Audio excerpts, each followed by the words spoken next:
اعوذ باللہ من الشیطان الرجیم بسم اللہ الرحمن الرحیم الحمدللہ الواحد الاحد وفرد الصمد الذی لم یلد ولم یولد ولم یکن لہ کفوا احد الصلاة والسلام علی اول العدد والرسول المسدد والمصطفى الامجد ومحمود الاحمد حبیب الہ العالمین مولانا و مولا الثقلین جد الحسن والحسین ابی القاسم محمد الصلاة والسلام علی امیر المؤمنین وقائد الغر المعجلین وولی رب العالمین سید الاجل وجلیل المتخر والامام المظفر والشجاع الغضنفر والصدیق الاکبر والفاروق الاعظم ابی الشبیر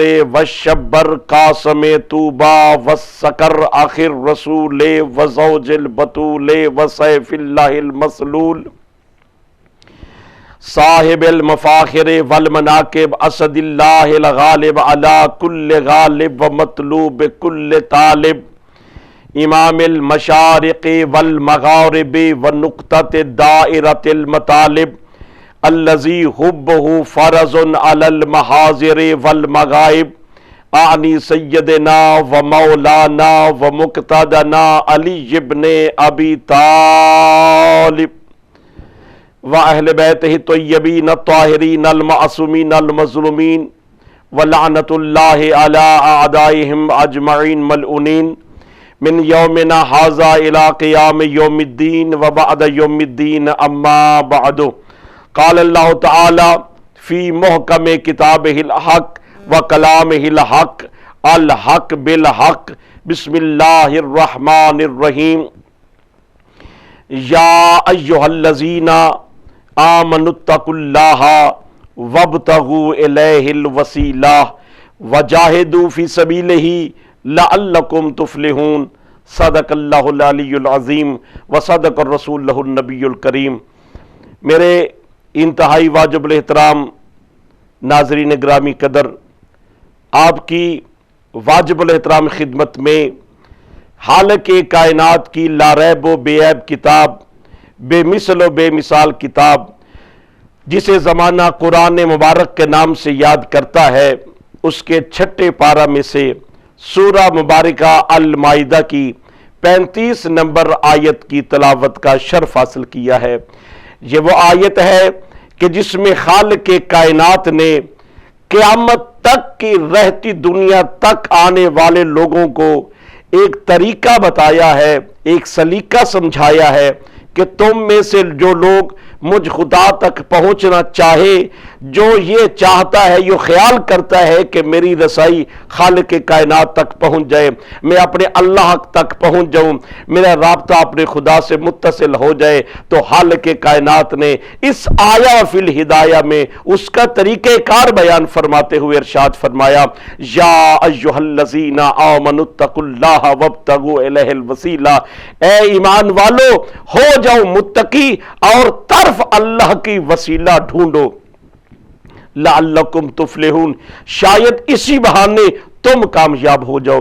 میرے محترم سامعین، یہ وہ آیت ہے کہ جس آیت کے ترجمہ کے ذیل میں گزشتہ محدثین سے لے کے اب تک جتنے بھی ترجمے قرآن کے ہوئے ہیں، ہر عالم دین نے اس قرآن کے ترجمے کے ذیل میں، اس آیت کے ذیل میں یہی ترجمہ لکھا ہے، اے ایمان والو ہو جاؤ متقی اور طرف اللہ کی وسیلہ ڈھونڈو۔ دیکھیے خالق کائنات نے قرآن مبارک میں وسیلہ ڈھونڈنے کا کہا ہے، مگر وسیلہ بنانے کا حکم نہیں دیا، اس لیے کہ خالق کائنات فرماتے ہیں کہ وسیلہ تم نہیں بنا سکتے، تمہارا کام وسیلہ بنانا نہیں ہے، میرا کام وسیلہ بنانا ہے، نبی کا کام وسیلہ دکھانا ہے، اور تمہارا کام وسیلے کو تسلیم کرنا ہے۔ تو ہم حالق کائنات کی بارگاہ میں عرض کریں اپنے مالک کی بارگاہ میں کہ میرے مالک ہم کیوں نہیں وسیلہ بنا سکتے؟ ہم نے ہر چیز تو ایجاد کر دی ہے، انسان کی ایجادات زمانہ دیکھ کے دھنگ رہ گیا ہے، مگر کیا ہوا ہم وسیلہ کیوں نہیں بنا سکتے؟ تو آواز قدرت آئی، وہ جو تو تخلیق کر رہا ہے وہ اور چیزیں ہیں، وہ جو تو تخلیق کر رہا ہے، وہ جن مراحل سے تو گزر رہا ہے وہ اور چیز ہے، وہ فنا ہونے والی چیزیں ہیں، جیسے تو نے بنایا ہے ویسے وہ ختم ہو جائے گی، مگر وسیلے کا تعلق فقط انسان کی دنیا سے نہیں ہے، وسیلے کا تعلق انسان کی آخرت کے ساتھ ہے، وسیلے کا تعلق میں خدا کی ذات تک ہے۔ میں اللہ بتانا چاہتا ہوں خالق کائنات تو نے وسیلے کا حکم دیا ہے تو ہم وسیلہ کیوں نہیں بنائے؟ وہ آوازیں یاد رکھنا، تم ہر چیز تو بنا سکتے ہو مگر وسیلہ نہیں بنا سکتے۔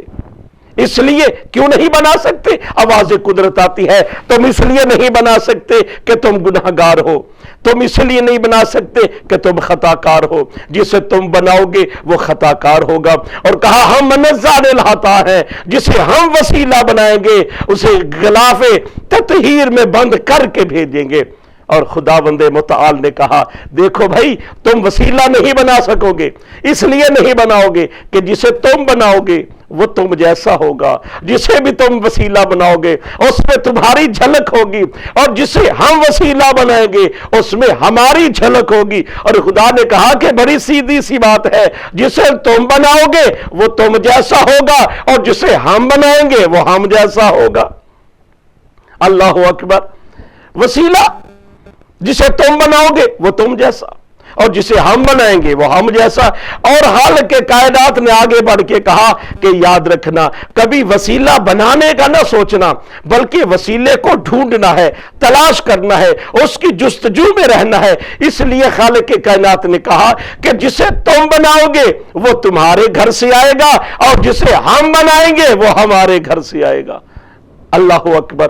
اس لیے ہمیں قرآن مبارک نے فرمایا کہ وسیلہ ڈھونڈنا ہے، وسیلہ تلاش کرنا ہے، اس کی جستجو میں رہنا ہے۔ میں کہتا ہوں کہ دنیا میں رہنے والے جتنے مکاتب فکر کے مسلمان بستے ہیں اگر وہ سارے اس آیت پہ عمل کر لیتے تو آج دنیا میں فرقہ بندی ختم ہو جاتی۔ آج دنیا میں جو مسلمان کے خلاف بات کر رہا ہے وہ بات کرنی ختم ہو جاتی۔ یہ اختلاف یہاں سے شروع ہوا کہ جب ہم نے وسیلے کو چھوڑ دیا، جب ہم نے وسیلہ ڈھونڈنا ختم کر دیا، جب ہم نے وسیلے بنانا شروع کر دیے۔ تو وسیلے بنانے کا تو حکم ہی نہیں ہے، اللہ نے کہا ہے کہ وسیلہ ڈھونڈنا ہے۔ تو آئیے میں ایک مثال دے کے آگے بڑھتا ہوں۔ وسیلہ ڈھونڈنے کا حکم ہے، بنانے کا حکم نہیں ہے۔ اللہ نے کہا کہ تم نے وسیلہ ڈھونڈنا ہے۔ اگر ہمیں پیاس لگی، ہم ایک کنویں کے پاس گئے، میں نے اس سے پانی حاصل کرنا چاہا تو آپ نے کہا بھائی اگر پانی حاصل کرنا ہے تو دو چیزوں کی ضرورت ہے، ایک ڈول کی اور ایک رسی کی۔ ہم نے اس کو ڈول میں کے ساتھ رسی کو باندھ کے اس رسی کو اس میں لٹکا دیا۔ اب اس کی پہلی شرط یہ ہونی چاہیے کہ رسی اتنی لمبی ہو کہ پانی تک پہنچ جائے، اور دوسری بات جب ہم نے اس کو کھینچنا چاہا تو بالٹی بے ظرف تھی، اس میں سوراخ تھا، پانی بہہ گیا۔ تو پتہ چلا پانی بہہ گیا، وسیلہ بے ظرف تھا، وہ باظرف ہونا چاہیے، اس کے پاس جو ہو وہ ہمیں دے۔ اور اس کے بعد کہا کہ جب رسی کو کھینچنا چاہا تو رسی ٹوٹ گئی، یعنی جس کو وسیلہ بنایا تھا وہ وسیلہ غرق ہو گیا۔ تو تین چیزیں تو اہم ہو گئی نا۔ سب سے پہلی چیز کہ وسیلہ پانی تک پہنچ جائے، دوسرا وہ ڈول بے ظرف ہونا چاہیے، باظرف ہونا چاہیے، بے ظرف نہیں ہونا چاہیے، اور تیسری بات رسی کو مضبوط ہونا چاہیے، اور چوتھی بات اس میں سب سے اہم وہ یہ ہے کہ جس نے وسیلہ بنایا ہم نے جب اس کو کھینچنا چاہا ہم ہی اتنے طاقتور تھے ہم اس میں گر گئے، یعنی جس نے وسیلہ بنایا وہ بھی غرق ہو گیا اور جس کو وسیلہ بنایا وہ بھی ڈوب گیا۔ تو میرے محترم سامعین، اس دنیا کی مثال ہمارے لیے اس لیے ہم دیتے ہیں کہ تاکہ تمہیں پتہ چل سکے کہ دنیا میں پانی حاصل کرنے کے لیے آپ کا 4 جگہوں پہ دھیان جاتا ہے، یہ بھی چیز وہ ہونی چاہیے، وہ بھی چیز ہونی چاہیے۔ ارے جب دنیا کے لیے اتنے خیالات آتے ہیں تو پھر آخرت کے لیے کون سا خیال آنا چاہیے؟ آخرت میں بھی ایسا وسیلہ ڈھونڈو جو تمہیں اللہ تک پہنچا سکے۔ وسیلہ ایسا ہونا چاہیے جس میں 2 صفتیں ہوں۔ پہلی صفت وہ خود خدا تک پہنچ سکتا ہو، اور دوسری صفت کہ دنیا والے اس تک پہنچ سکتے ہو۔ یعنی جسے ہم وسیلہ بنائیں، ڈھونڈے، تلاش کریں، اس میں یہ کوالٹی ہونی چاہیے کہ ہماری بات بھی سن سکے اور ہماری بات اللہ تک بھی پہنچا سکے۔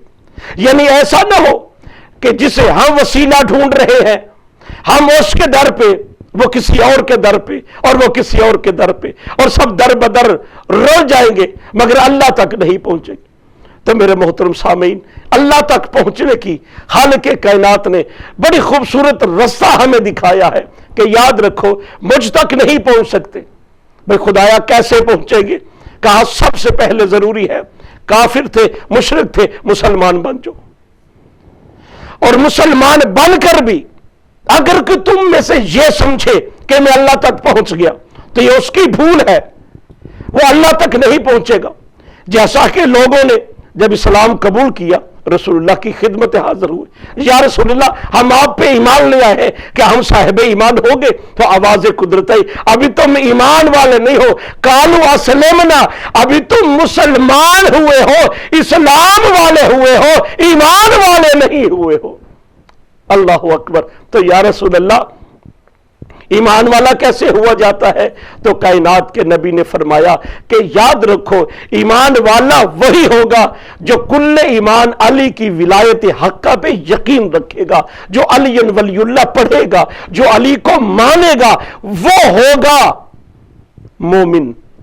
مومن بننے کے لیے امیر المومنین علی کی ولایت کو ماننا ضروری ہے۔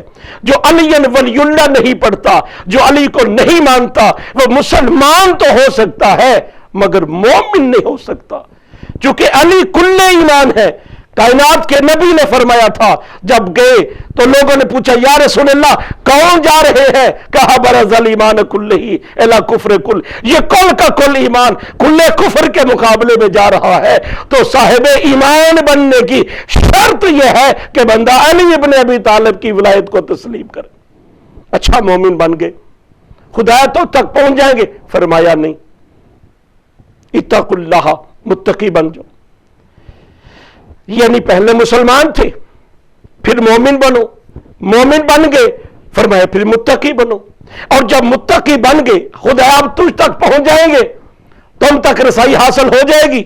آواز قدرت آتی ہے ابھی نہیں، تو خدایا کیسے؟ کہا وابتغوا الیہ الوسیلہ، یعنی مسلمان ہوئے ہو پھر مومن بنو، مومن بنے ہو پھر متقی بنو، اور متقی بننے کے بعد جس کا ارادہ ہو کہ وہ اللہ تک رسائی حاصل کرے، فرمایا وابتغوا الیہ الوسیلہ، پھر وہ وسیلہ تلاش کرے گا تو تب خدا کی ذات تک پہنچ سکے گا۔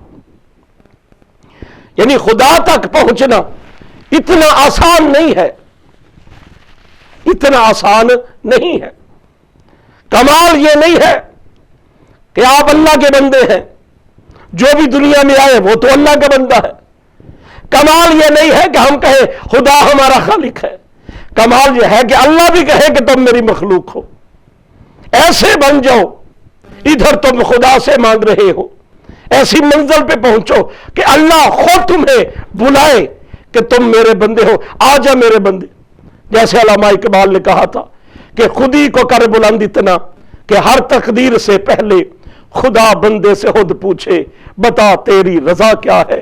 کہ جب آپ اس منزل پہ پہنچ جاتے ہیں، ایمان کی بلند ترین چوٹی پہ پہنچ جاتے ہیں، تقوی کی منزل پہ فائز ہو جاتے ہیں، فرمایا وابتغوا الیہ الوسیلہ، اب مجھ اللہ تک پہنچنے کا وسیلہ ڈھونڈو۔ تو میرے محترم سامعین، بڑی سادہ سی مثال دے کے آگے بڑھوں گا کہ وسیلہ کیا ہوتا ہے۔ وسیلہ ہوتا ہے کہ جو مشکل وقت میں آپ کے کام آئے وہ وسیلہ ہے۔ اب مشکل بن گئی، دنیا میں کوئی انسان ایسا نہیں ہے جو جنت میں نہیں جانا چاہتا، جو اللہ تک نہیں پہنچنا چاہتا۔ ہر بندے کا یہ ایک